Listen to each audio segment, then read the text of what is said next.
Praise the Lord. Hallelujah. പ്രിയ സഹോദരങ്ങളെ, October മാസത്തിന്റെ എല്ലാ അനുഗ്രഹങ്ങളും, അമ്മയുടെ ജപമാല മാസത്തിന്റെ എല്ലാ അനുഗ്രഹങ്ങളും ഏറ്റവും ആത്മാർത്ഥമായി നിങ്ങൾ ഓരോരുത്തർക്കും അച്ഛൻ നേരുകയാണ്. ഹല്ലേലൂയ. ഇനി ഒക്ടോബർ മാസത്തിന്റെ ആരംഭം തന്നെ നമുക്കറിയാലോ അല്ലെ. ഒക്ടോബർ 1 കൊച്ചു ത്രേസ്യയുടെ തിരുനാളാണ്. ആഗോള പ്രേക്ഷിത പ്രവർത്തനങ്ങളുടെ മധ്യസ്ഥയാണല്ലോ കൊച്ചു ത്രേസ്യ.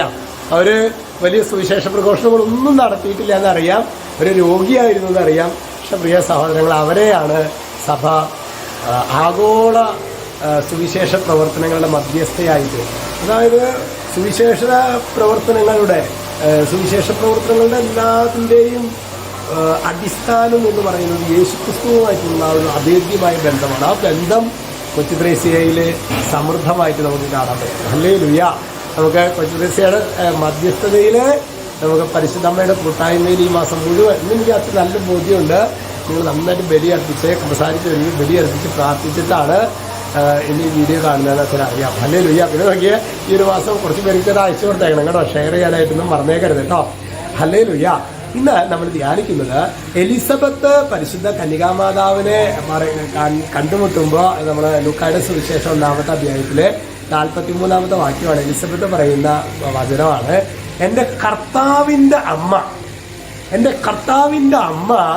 എൻ്റെ അടുത്ത് വരാനുള്ള ഈ ഭാഗ്യം എനിക്ക് എവിടെ നിന്ന്? പ്രിയ സഹോദരങ്ങളെ, ഓരോ ജപമാല മാസത്തിലും പ്രത്യേകിച്ച് അമ്മയുടെ ശക്തമായ മാധ്യസ്ഥം. നമ്മുടെ കടവ് പള്ളിയിൽ ഈവനിങ്ങിലൊക്കെ ജപമാല ശുശ്രൂഷകൾ, യൂണിറ്റ് തലത്തിലെ ശുശ്രൂഷകളൊക്കെ ഉണ്ടെങ്കിൽ നമ്മൾ എത്ര ത്യാഗം എടുത്താണെങ്കിലും നമ്മളതിന് പോകാനായിട്ട് പരിശ്രമിക്കണം കേട്ടോ. ഈശോ നിങ്ങളെല്ലാവരെയും ഈ ഒരു മാതൃമാസം അല്ലെങ്കിൽ ജപമാല മാസം അമ്മയുടെ വലിയ സാന്നിധ്യം, പ്രത്യേകിച്ച് ജപമാലയൊക്കെ കുറേ കാലങ്ങളായിട്ട് ചൊല്ലാത്തവർക്ക്, ഹൃദയത്തിൻ്റെ ഉള്ളിൽ നിന്ന് ജപിക്കാൻ പറ്റാത്തവർക്കൊക്കെ ഒരു തിരിച്ചുവരവിൻ്റെ കാലഘട്ടമായിട്ട് മാറട്ടെ എന്ന് പ്രാർത്ഥിക്കുകയും ആശംസിക്കുകയും ചെയ്യുന്നു. ഈശോ നിങ്ങളെല്ലാവരെയും അനുഗ്രഹിക്കട്ടെ. നാളെ ഒരു കാര്യം പറയാം. നാളെ 2-ാം തീയതി ഒക്ടോബർ 2 കാവൽമാലാകമാരുടെ തിരുനാളാണ് നാളെ. അപ്പോൾ നാളെ കുർബാനയിൽ പ്രത്യേകം നമ്മൾ പ്രാർത്ഥിക്കേണ്ടതാണ്. ഈശോ എനിക്ക് കാവൽമാലാകയെ കുറിച്ചുള്ളൊരു ബോധ്യം എനിക്ക് തരണം. കുറേ പേർക്കത് ബുദ്ധിയിലുള്ളോ ഹൃദയത്തിലില്ല. നമ്മുടെ ഒരു പ്രലോഭനത്തിൻ്റെ സമയത്ത്, ഒരു പരീക്ഷയുടെ സമയത്ത് കാവൽമാലാക നമ്മുടെ കൂടെ ഉണ്ട്. സഹോദരങ്ങളെ, നാളെ കാവൽമാലാകയുടെ തിരുനാളാണ്.